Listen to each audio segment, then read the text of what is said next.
Subscribe to Cheating Tales Lab. Now let's begin. The morning Sophia turned 8, I transferred $400,000 into a trust fund with her name on it. My daughter sat at the kitchen table, frosting still on her lip from her birthday pancakes, completely unaware that her future had just been secured. The money came from the Kellerman case, 3 years of meticulous investigation that had brought down one of the largest Ponzi schemes in the Northeast. My share of the recovery fee had been substantial, and unlike most men who'd spent a decade as a financial crimes investigator, I'd learned that the real game wasn't in chasing money, but in protecting it. Charlotte had smiled at me that morning, the kind of smile that didn't quite reach her eyes. "That's a lot of money for a child," she'd said, her fingers drumming against her coffee cup. "Maybe we should think about investing it differently. My parents have some ideas." I'd ignored the comment then. I shouldn't have. My background made me naturally suspicious, an occupational hazard from my years with the Financial Crimes Enforcement Network. I'd spent my 20s and 30s tracking money launderers, fraudsters, and con artists, people who could smile at you while emptying your bank account. When I'd left the agency to start my own consulting firm, I'd taken that paranoia with me. It had served me well. Armstrong Financial Consulting specialized in helping law firms and corporations untangle complex financial frauds. I was good at finding patterns, at seeing the story hidden in spreadsheets and wire transfers. What I'd failed to see was the pattern forming in my own home. Sophia looked up at me now, her dark eyes, my eyes, bright with innocence. "Daddy, can we go to the park after school?" "Absolutely, princess." I ruffled her hair, dark like mine, but with Charlotte's slight curl. "But first, let's get you ready. Uncle Justin is coming over for dinner tonight." Charlotte's expression tightened almost imperceptibly. She'd never liked my brother, claimed he was too intense, too aggressive. The irony wasn't lost on me. Justin Armstrong was one of the most respected litigation attorneys in the state, a partner at Brennan and Cross, and he'd built his reputation on being exactly that, intense and aggressive. Those qualities had won him cases against opponents who'd assumed his relatively young age meant he could be pushed around. They'd learned otherwise. "Does he have to?" Charlotte asked, her voice carrying that edge I'd heard more frequently over the past 6 months. "You know my family finds him intimidating." "That's because he asks questions they don't want to answer," I said mildly, watching her reaction. There it was, the slight flush, the way her jaw tightened. "Besides, he's Sophia's godfather. He has a right to visit his niece." Charlotte didn't respond, just gathered her purse and keys with sharp, angry movements. She worked part-time at her mother's interior design firm, a job that seemed to involve more lunch meetings than actual design work. "I'll be late tonight. We have a new client consultation." She was gone before I could reply, the door closing just a shade too hard. Sophia looked up at me with that perceptive gaze children sometimes have, the one that sees more than adults want them to. "Is mommy mad at you?" "Sometimes grown-ups have disagreements, sweetheart. It's normal." I knelt down to her level, helping her into her backpack. "But you know what's not normal? How awesome you are. Did I mention you got an A on your math test?" Her smile returned, bright as sunrise, and for a moment, the tension in my chest eased. Whatever was happening with Charlotte, whatever storm was brewing, Sophia remained untouched by it. I make sure it stayed that way. That evening, Justin arrived with his usual punctuality, a bottle of wine in one hand and a wrapped present for Sophia in the other. At 34, he was 2 years younger than me, but carried himself with the confidence of someone who'd never lost a case he cared about winning. We shared the same dark hair, the same sharp jawline, though his eyes were a shade lighter than mine, more gray than blue. "Uncle Justin." Sophia launched herself at him, and he caught her easily, spinning her around. "There's my favorite niece," he said, setting her down and presenting the gift. "A little bird told me you've been wanting this." Sophia tore into the wrapping to reveal the latest book in her favorite series, and her squeal of delight made Justin grin. He was good with her, better than Charlotte gave him credit for. Maybe that was part of the problem. After Sophia went to bed, Justin and I sat in my study, the room I'd converted into a home office. Financial documents covered one wall on a corkboard, a habit from my investigative days. Justin glanced at them with professional interest before turning to me. "Charlotte's family is making moves," he said without preamble. That was Justin, straight to the point. "I heard through a colleague that Beverly Swanson has been asking around about trust fund dissolution." specifically about accessing funds set aside for minors. My hand stilled on my whiskey glass. When, last week, she consulted with Marvin Chun at First National. He's not bound by attorney-client privilege with her since she didn't retain him, so when he mentioned it at a bar function, word traveled. Justin's eyes were sharp. "Roland, what's going on?" I took a long drink, weighing my words. Justin was family, but he was also an attorney, bound by certain ethical obligations. What I told him could be used later, in ways I might need. Charlotte's been different lately. Distant. Her family has always been entitled, but recently the comments about Sophia's fund have increased. Little suggestions that we should share family resources or that I'm being selfish keeping it all for one child. You've noticed other things. It wasn't a question. I had. Late-night phone calls. Charlotte ended when I entered the room. Unexplained absences. Her phone, once carelessly left around the house, now always in her purse, password protected. The smell of cologne that wasn't mine lingering in our bedroom one afternoon when I'd come home early from a client meeting. But I wasn't ready to voice those suspicions yet, not even to Justin. Suspicion required evidence, and I was still gathering it. "Keep your eyes open," Justin said quietly. "And Roland, if they make a formal demand for that money, you call me immediately. Don't handle it alone." I nodded, but we both knew I'd do whatever I thought best. It was my nature. The investigator in me always played the long game, always waited for the full picture before acting. I should have told Justin everything that night. Would have saved us both some grief. But hindsight is perfect, and I was still operating on the assumption that my marriage could be saved, that Charlotte was still the woman I'd fallen in love with 9 years ago. 2 weeks later, the Swansons made their move. It was a Sunday, one of those crisp October afternoons when the leaves were just starting to turn. Charlotte had insisted we attend her family's weekly dinner at her parents' estate in Greenwich, a sprawling property that Beverly and Terrence Swanson had purchased during better economic times. The house was impressive, all white columns and manicured lawns, but the maintenance showed signs of strain. Paint peeling near the garage. Gardens not quite as pristine as they'd once been. The Swansons were what my mother would have called house poor, drowning in property taxes and upkeep on a lifestyle they could no longer quite afford. Terrence Swanson met us at the door, his handshake firm, but his smile not quite genuine. He was a large man, former college football player gone soft around the middle, with the kind of bluster that covered insecurity. He'd made his money in commercial real estate during the boom years, but the bust had hit him hard. He still talked like a successful businessman, but I'd seen his type before. Men clinging to past glory while their present crumbled. "Roland, good to see you." "Charlotte, honey, your mother's in the kitchen. Wade and Hannah are already here." Wade Swanson, Charlotte's older brother, stood near the bar mixing drinks with the practiced ease of someone who did it often. He was handsome in that effortless way some men are, with Charlotte's same blonde hair and easy smile. He worked for his father's company, though from what I'd gathered, that mostly meant he accompanied Terrence to golf games with potential investors. He'd been married once, briefly, but his ex-wife had left him 2 years ago under circumstances no one in the family liked to discuss. "Roland," Wade said, his smile wide as he handed me a bourbon.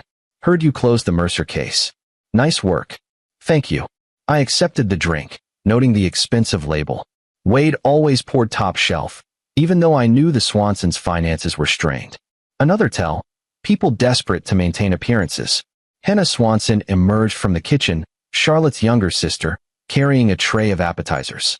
Where Charlotte was poised and controlled, Hannah was animated, almost manic in her energy. She'd started 3 different businesses in the past 5 years, each one failing within months.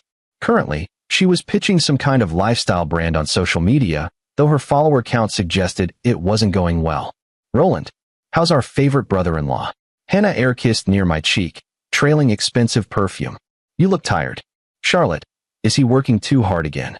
"Always," Charlotte said, her tone light, but her eyes on me with an expression I couldn't quite read. Beverly Swanson made her entrance last, descending the staircase like she was starring in her own movie. She'd been beautiful once and knew it, the kind of woman who'd traded on her looks to marry up. Even now, in her early 60s, she maintained that beauty through expensive interventions and designer clothes.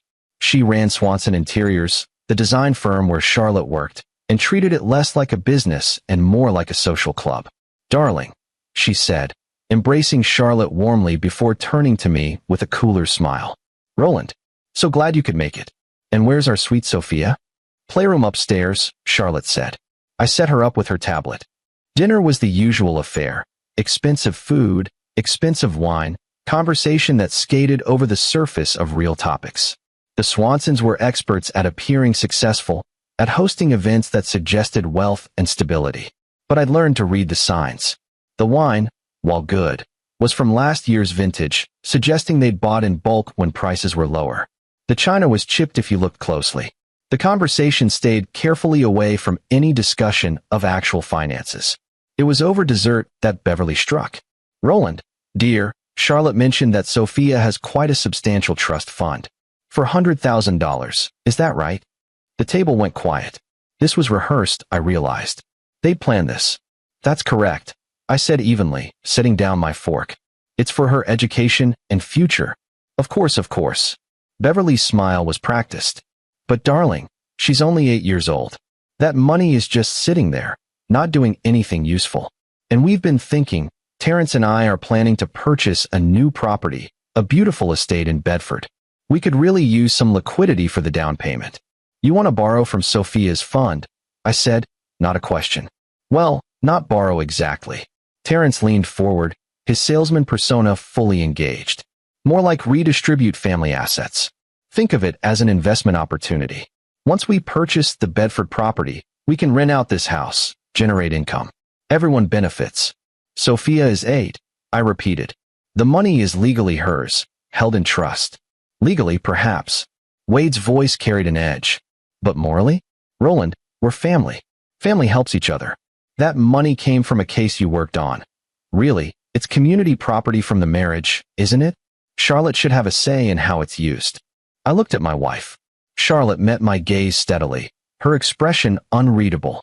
"They have a point, Roland. It is a lot of money to keep locked away for years. And my family has always been there for us. Maybe it's time we return the favor. By stealing from our daughter." The words came out cold, harder than I'd intended. "That's a strong word," Beverly said, her smile tightening. "We're not talking about stealing. We're talking about family cooperation. Sophia doesn't need $400,000. She's a child. But we need this money now for a real investment opportunity. Surely you can see the logic in that." Hannah nodded enthusiastically. "Plus, think about it. When we're all more financially secure, Sophia benefits too. A rising tide lifts all boats, right?" I sat back, letting my gaze travel around the table. Wade, leaning forward with barely concealed eagerness. Hannah, already mentally spending the money. Beverly and Terrence, wearing matching expressions of entitled expectation. And Charlotte, my wife, the mother of my child, watching me with something cold in her eyes. They thought they had me cornered. They thought because I loved Charlotte, because I valued family harmony, I would cave. They'd miscalculated badly. "I need to think about it," I said finally. Beverly's smile widened. "Of course, dear. Take your time. But not too much time. The Bedford property won't stay on the market forever. I'll give you my answer in 2 weeks." As we drove home that night, Sophia asleep in the back seat, Charlotte broke the silence. "You're going to say no, aren't you? That money is Sophia's. And my family needs it more." Her voice was sharp, angry in a way I'd rarely heard. "You don't understand, Roland. You grew up middle class, comfortable. You don't know what it's like to watch everything slip away, to lose your status, your place in society." "Your parents aren't losing their place in society," I said quietly. "They're losing a house they can't afford to maintain. There's a difference. You're so judgmental, so superior." Charlotte turned away, staring out the window. "Maybe Wade is right. Maybe you are too selfish to see what really matters." Wade. Not her father. Not her mother. Wade. That's when I knew. Not suspected, not wondered, knew. The pieces fell into place with a sickening click. The cologne in our bedroom. The late nights. The way Wade looked at Charlotte when he thought no one was watching. I drove the rest of the way home in silence, my mind already working through possibilities, through evidence I'd need, through the shape of what would have to be done. Because if Charlotte and her family thought they could take my daughter's future to fund their failing lifestyle, they didn't know who they were dealing with. I'd spent 10 years investigating financial crimes. I knew exactly how to build a case, how to lay a trap, how to make people condemn themselves with their own greed.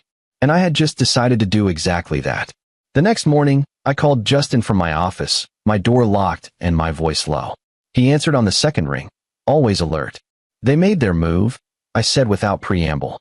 They want the 400,000. All of it. Christ. A pause, the sound of papers rustling. What did you tell them? That I'd think about it. Justin, I need you to do something for me, and I need you to do it quietly. I'm listening. I need you to help me set a trap. Over the next 2 weeks, Justin and I met in secret. Coffee shops far from our usual haunts, his office after hours, once even in a parking garage like characters in a thriller. It would have been funny if it weren't so deadly serious. I laid out everything I'd observed about Charlotte and Wade, about the Swansons' financial desperation, about their assumption that I would simply hand over Sophia's money. Justin listened with his lawyer's attention to detail, taking notes, asking sharp questions. You're sure about Charlotte and Wade? Not yet, but I will be. I pulled out a folder I'd been compiling. Phone records showing calls between Charlotte and Wade at odd hours. Credit card statements showing charges at the same restaurants on the same days, different cards. I've installed security cameras in the house. Just waiting for confirmation. Roland, Justin looked troubled. What you're planning, it's going to destroy your marriage. My marriage is already destroyed. I'm just documenting it. He couldn't argue with that. Instead, he pulled out his own notes. Okay, here's what we can do. The trust fund is ironclad. I made sure of that when I helped you set it up. It's explicitly for Sophia's benefit, and you're the trustee. But if you voluntarily agree to dissolve it or transfer the funds, that changes things. What if I don't voluntarily agree? What if they try to force me? Justin's smile was sharp. Then they're attempting to commit several crimes. Extortion, potentially fraud, theft from a minor. The key is documenting their intent, their pressure tactics, their own words condemning them. I'm already recording our conversations when the topic comes up. Good. Keep doing that. And Roland. He met my eye seriously. Once we spring this trap, there's no going back. You need to be absolutely sure. I thought of Sophia, of her trust in me, of the future I'd promised to protect. I'm sure. That evening, I got the confirmation I'd been dreading. The security camera I'd hidden in our bedroom, positioned to look like a phone charger, captured everything I needed. Charlotte and Wade, in my bed, in my home, while Sophia was at school and I was supposedly at a client meeting I'd mentioned that morning. I watched the footage once, my hands steady, my breathing controlled. Then I saved it, encrypted it, backed it up in 3 separate locations. Evidence, just like I'd been trained. When Charlotte came home that evening, I was in the kitchen making dinner, acting like nothing had changed. She kissed my cheek absently, and I felt nothing, not anger, not hurt, just a cold calculation about how to use this information most effectively. Have you thought about what my parents asked? She said, pouring herself wine. I have. And I looked at her, really looked at her. She was beautiful, polished, every hair in place. And she was a stranger. I'm going to give them the money. Her eyes widened. Really, really, all of it. Tell your parents they can have the full 400,000. Charlotte's smile was radiant, genuine in a way I hadn't seen in months. She threw her arms around me. Oh, Roland, thank you. You won't regret this. My family will be so grateful. I'm sure they will, I said, returning her embrace mechanically. Tell them I'll have my lawyer brother draw up the paperwork. We'll do this properly, legally. She pulled back slightly. Justin, does he have to be involved? He's the one who helped set up the trust. He needs to be involved to dissolve it properly. I kept my voice calm, reasonable. Unless you don't want this to be legal? No, of course. Charlotte's smile returned, though something flickered in her eyes. Doubt, maybe, or suspicion. But her greed won out. That's perfect. When can we do the transfer? I'll talk to Justin. We'll set something up for next month. These things take time to arrange properly. That night, Charlotte made love to me with an enthusiasm she hadn't shown in a year. She thought she'd won. She thought I'd rolled over, given in, proven myself the weak, controllable man she and her family believed me to be. She had no idea what was coming. The next day, I called a family meeting at the Swanson estate. Everyone attended, Beverly and Terrence, Wade and Hannah, Charlotte, even Justin, who arrived with his briefcase and his professional poker face. Sophia stayed home with a babysitter. She didn't need to witness this. We gathered in Terrence's study, a room heavy with dark wood and the smell of cigars. Beverly had set out coffee and pastries, playing the gracious hostess. They were all smiling, confident, already counting the money in their heads. "Thank you all for coming," I began, standing at the head of the table. "I've made my decision about Sophia's trust fund." And Beverly leaned forward eagerly. "I'm going to transfer the full amount to you. For $100,000, just as you requested." The room erupted in celebration. Hannah actually clapped. Wade grinned and shook my hand, his grip just a little too tight, a little too triumphant. Charlotte beamed at me from across the room, and I saw it clearly now. The calculation, the relief of a woman who'd gotten what she wanted. However, I continued, and the room quieted. "There are conditions." "Conditions?" Terrence frowned. "What kind of conditions?" Justin stepped forward, pulling documents from his briefcase. "The transfer will be structured as a documented transaction. Everything will be in writing: the request for the funds, the intended use, acknowledgement of the source. Standard legal protection for all parties involved." "Why do we need all that?" Wade asked, his smile fading. "Because I'm transferring $400,000 to you," I said calmly. "I want everything documented. For tax purposes, for legal purposes. Surely you understand." Beverly waved a hand dismissively. Of course. Whatever paperwork you need, dear. We just want to make sure this gets done." "Excellent." Justin laid out the documents. "Then if everyone will review and sign here, we can proceed with scheduling the transfer." I watched them sign, one by one, their greed making them careless. They barely read the documents, too eager to secure the money. Charlotte signed last, her signature a flourish of confidence. They had no idea what they'd just put their names to, but they would, soon. That evening, alone in my study with Justin, I allowed myself a cold smile. How long until they realize? Not until the final transfer meeting. Justin's expression was grim but satisfied. And by then, it'll be too late. "Roland, are you absolutely certain about this? Once we execute this plan, there's no mercy, no going back." I thought about Sophia, about the college fund they'd tried to steal, about Charlotte in bed with her brother, about the casual cruelty of people who thought themselves entitled to everything. "I'm certain," I said. "Let them have exactly what they deserve." The trap was set. Now we just had to spring it. Over the next 3 weeks, I played the role of the defeated husband perfectly. I was quiet at family dinners, agreeable when Charlotte made plans, distant enough to seem broken, but not so much that I appeared suspicious. The Swansons treated me with barely concealed contempt now that they'd gotten what they wanted. Their smiles were patronizing, their comments dismissive. I was the fool who'd given in, the weak man who couldn't stand up to his wife and her family. Wade was the worst.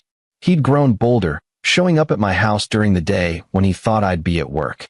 I knew because my security cameras caught everything. Him and Charlotte, laughing in my kitchen, kissing against my counter, disappearing upstairs. Each instance was documented, time-stamped, encrypted, stored safely away. "You're taking this remarkably well," Justin observed during one of our secret meetings. We were in his office. After hours, the city spread out beneath us in a glitter of lights. Most men would have confronted them by now. Most men aren't building a case. I reviewed the documents spread across his desk: bank records, signed agreements, transcripts of recorded conversations. Confrontation gives them a chance to regroup, to spin the narrative. I want them condemned by their own actions. Justin nodded slowly. "The transfer meeting is set for Friday. Byron, you will be there as their accountant." Apparently Terrence insisted on having someone review the paperwork before finalizing. That might complicate things. "Good," I said, and meant it. Let them have their accountant. The more witnesses to their downfall, the better. "You're a cold son of a bitch when you want to be," Justin said. But there was admiration in his voice. "I learned from the best criminals I investigated. They taught me that the smartest traps are the ones people walk into willingly, convinced they're winning right up until the moment they realize they've destroyed themselves." Friday arrived with surprising quickness. The meeting was scheduled for 2 p.m. at Justin's law firm, in one of their large conference rooms. Neutral territory, professional setting. I arrived early with Justin, and we set up the documents in neat folders at each seat. Everything was organized, official, ready. The Swansons arrived together, a unified front of expensive clothes and entitled smiles. Beverly wore her best jewelry. Terrence was in his power suit. Wade and Hannah flanked them like soldiers. Charlotte came in last, and when she saw me, her smile was warm, victorious. "Roland," she said, kissing my cheek. "Thank you for doing this. It means everything to my family." "I know it does," I said quietly. Byron Yu arrived 5 minutes later, a sharp-eyed man in his 50s with a reputation for being thorough. He nodded to the Swansons, shook hands with Justin professionally, then took his seat and immediately began reviewing the documents in front of him. "Shall we begin?" Justin's voice was professionally neutral, giving nothing away. For the next 20 minutes, he walked through the paperwork with meticulous care. The Swansons signed where indicated, their eagerness making them hasty. Wade kept glancing at his watch. Hannah was texting under the table. Beverly and Terrence exchanged satisfied smiles. Then came the final document, the transfer authorization. Byron Yu was reading it carefully now, his expression growing more focused. He flipped to a second page, then a third. His finger traced a line of text, stopped, went back, traced it again. "Excuse me," he said, his voice carrying a note of confusion. "I need a moment to review this specific clause." "Is there a problem?" Terrence asked, impatience creeping into his tone. Byron didn't answer. He was reading intently now, his face going from confused to concerned to pale. He looked up at Justin, then at me, then back at the document. "Mr. Swanson," he said slowly, "I need to speak with you privately." "We're in the middle of a transfer," Beverly protested. "Can it wait?" "No." Byron's voice was firm. "It cannot wait. Mr. Swanson, Mrs. Swanson, I need to speak with all of you. Now. Outside." The Swansons exchanged confused glances, but followed Byron out of the conference room. Charlotte looked at me questioningly, but I just smiled blandly. "Take your time." The door closed behind them. Through the glass walls of the conference room, I could see Byron talking urgently, gesturing at the documents. I watched the Swansons' expressions change, confusion to concern to dawning horror. "Now," Justin murmured beside me, and I nodded. The door burst open. Terrence Swanson's face was red, veins standing out on his forehead. "What the hell is this?" "I'm sorry." I kept my voice calm, curious. "This isn't a gift. This isn't a transfer." He slammed the document on the table. "According to Byron, this is a documented record of attempted extortion of a minor's trust fund." Justin finished smoothly. "Yes, that's exactly what it is." The room went silent. Charlotte was staring at me, her face white. Wade had gone very still. Hannah looked like she might be sick. "You see," I continued, standing slowly, "I did agree to give you the money, just as you demanded. But I never agreed to do it illegally or to let you get away with it. Every conversation where you pressured me for Sophia's fund was recorded. Every document you just signed acknowledges that you knew this money belonged to my minor daughter, that you demanded it anyway, that you intended to use it for your own benefit. You've signed confessions to attempted theft from a minor, conspiracy to commit fraud, and extortion." "You can't," Beverly started. "I can," Justin interrupted. "And it's worse than that. The transfer you just authorized? It includes a clause that by accepting these funds, you're acknowledging that you obtained them through coercion and undue pressure on a family member. The $400,000 you were so eager to take? It's now legally classified as evidence of your crime." Byron Yu was shaking his head. "I advised them not to sign. But you should know, Mr. Armstrong, that by attempting to transfer the money at all, I never transferred anything," I said. "The account shows a pending authorization, but no actual transfer occurred. The funds remain in Sophia's trust, untouched. This entire exercise was simply to document their criminal intent and their willingness to follow through." Wade lunged forward, but Justin moved between us smoothly. "I wouldn't, Mr. Swanson. Assault in a law office with multiple witnesses and cameras would just add to your legal problems." "Charlotte," I said, turning to my wife. She was staring at me like she'd never seen me before. "I should also mention that I have approximately 6 months of documentation regarding your affair with your brother. Wait, video evidence, actually. High definition. Time-stamped. Showing both of you in my home, in my bed, while our daughter was at school." The color drained from Charlotte's face completely. Wade made a strangled sound. That's not." Charlotte couldn't seem to form words. "It's evidence for the divorce proceedings I'll be filing on Monday," I continued calmly, "along with evidence of conspiracy to commit fraud and parental alienation." I'm seeking full custody of Sophia and a protection order preventing any of you from contacting her. You bastard, Terrence growled. You planned this. All of it. I documented your crimes. I corrected. You planned them. I just gave you enough rope to hang yourselves. Speaking of which, I nodded to Justin, who pulled out another folder. The IRS has been notified of the Swanson family's attempt to improperly access trust funds. They'll be very interested in reviewing your tax returns for the past 7 years, particularly regarding Beverly's interior design business and the way you've been reporting income and expenses. I believe the technical term is structured transactions designed to evade reporting requirements. Beverly gasped. You looked into my business? I'm a financial crimes investigator, I said. It's what I do. And your books are a disaster, Beverly. Shell companies, unreported income, falsified expenses. I found it all. Hannah was crying now, mascara running down her face. This isn't fair. We're family. You tried to steal from my 8-year-old daughter, I said, and for the first time, let my anger show. You conspired to take her future, her security, her education fund, so you could buy a house you don't need and can't afford. You thought I was weak. You thought I would just hand it over to keep the peace. You miscalculated. What do you want? Terrence asked, his voice defeated. Money? We'll pay you back, Wheel. I don't want your money. I want you to face the consequences of your actions. I gathered my papers, preparing to leave. The district attorney's office has been provided with copies of all documentation. They'll be in touch. Justin will be representing me in the divorce and custody proceedings. Any communication should go through him. Roland, please. Charlotte's voice was desperate now. Please, we can fix this. I made a mistake. We all did, but we can fix this. Think about Sophia. She needs her mother. Sophia needs a mother who doesn't conspire with her own family to steal from her. She needs a mother who doesn't commit adultery with her own brother. She needs a mother who puts her daughter's welfare first. I picked up my briefcase. Unfortunately, she doesn't have that mother. But she has a father who will protect her from all of you. I walked to the door, then paused. Oh, and Charlotte? The house is in my name, purchased before we married. I want you out by Sunday. You can take your clothes and personal items. Everything else stays. You can't throw me out of my own home. It's not your home. It never was. I looked at each of them in turn, Beverly and Terrence, Wade and Hannah, and finally Charlotte. You wanted the money so badly. You were willing to destroy a child's future for it. I hope it was worth it. I left them there, frozen in their horror and disbelief. Justin followed me out, and we didn't speak until we reached his car in the parking garage. That was brutal, he said finally.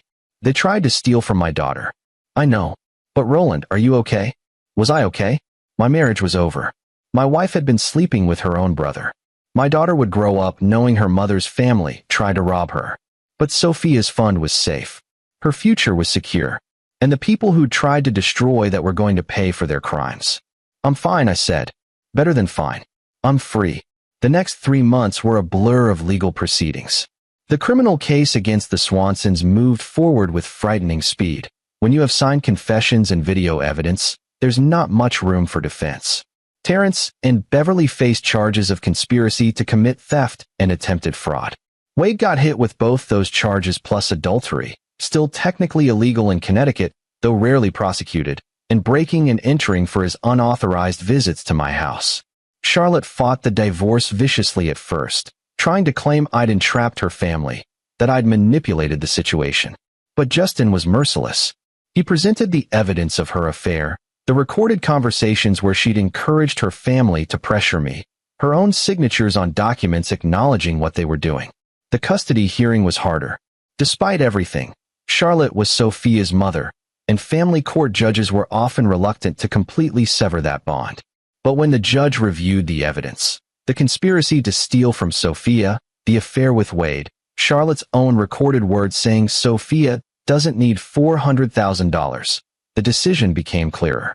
I got full legal and physical custody. Charlotte was granted supervised visitation twice a month, pending completion of a psychological evaluation and parenting classes. She sobbed in the courtroom, and part of me, a very small part, felt sorry for her.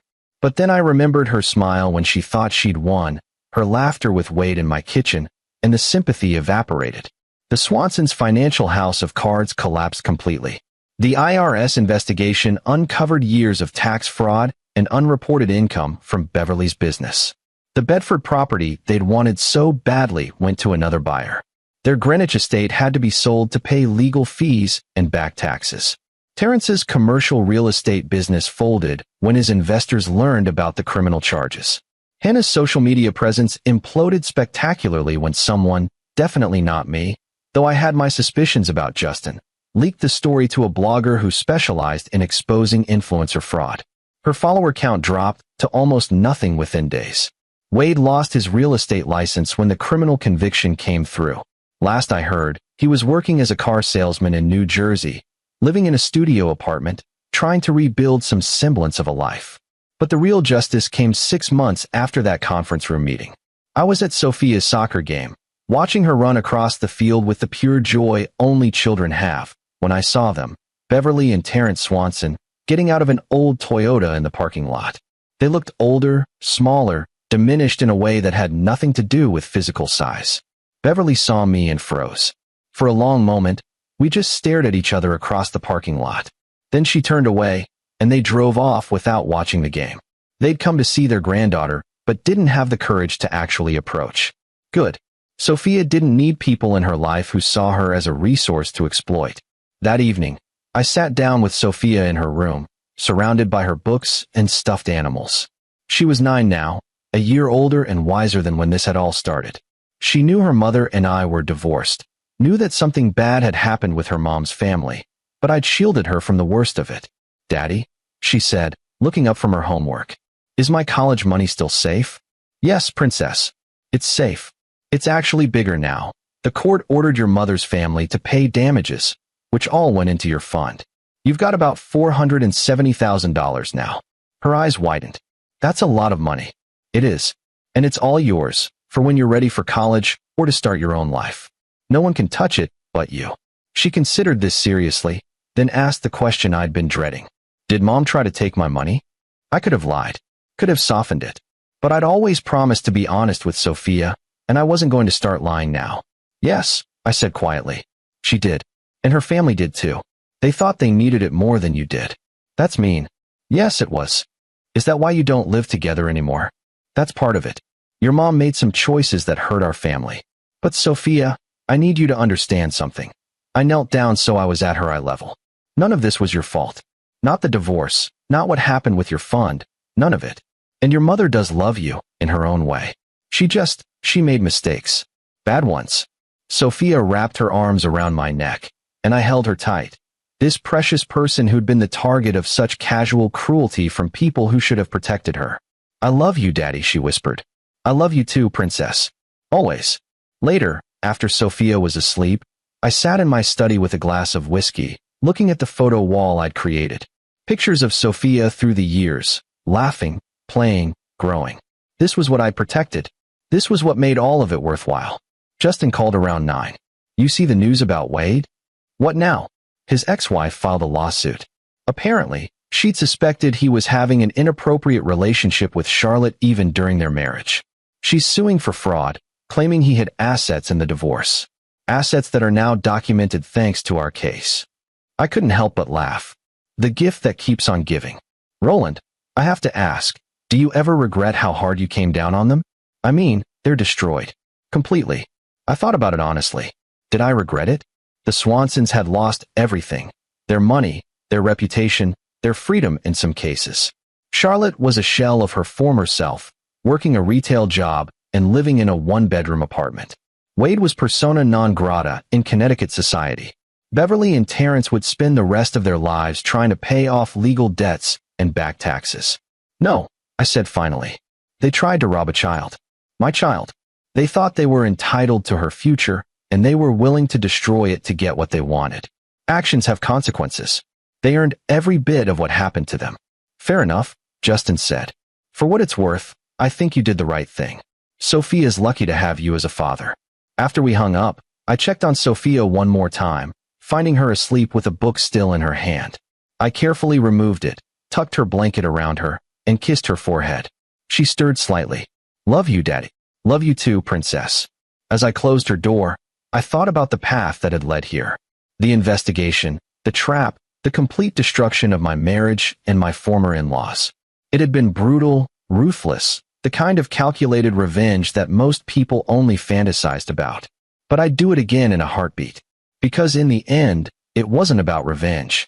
It was about protection. It was about showing my daughter that some things are worth fighting for, that evil doesn't always win, that the people who try to take advantage of others will eventually face justice. Sophia's trust fund sat safely in the bank, growing with compound interest, waiting for the day she'd need it. And when that day came, she'd have every dollar I'd promised her, plus more. The Swansons had wanted the money so badly they'd been willing to destroy family relationships to get it. They'd thought I was weak, that I'd cave under pressure, that they could manipulate me into giving them what they wanted. They'd been wrong. And in the quiet of my home, with my daughter safe in her bed and her future secure, I allowed myself a small, cold smile. The trap had worked perfectly. This is where our story comes to an end. Share your thoughts in the comments section. Thanks for your time. If you enjoy this story, please subscribe to this channel. Click on the video you see on the screen, and I will see you there.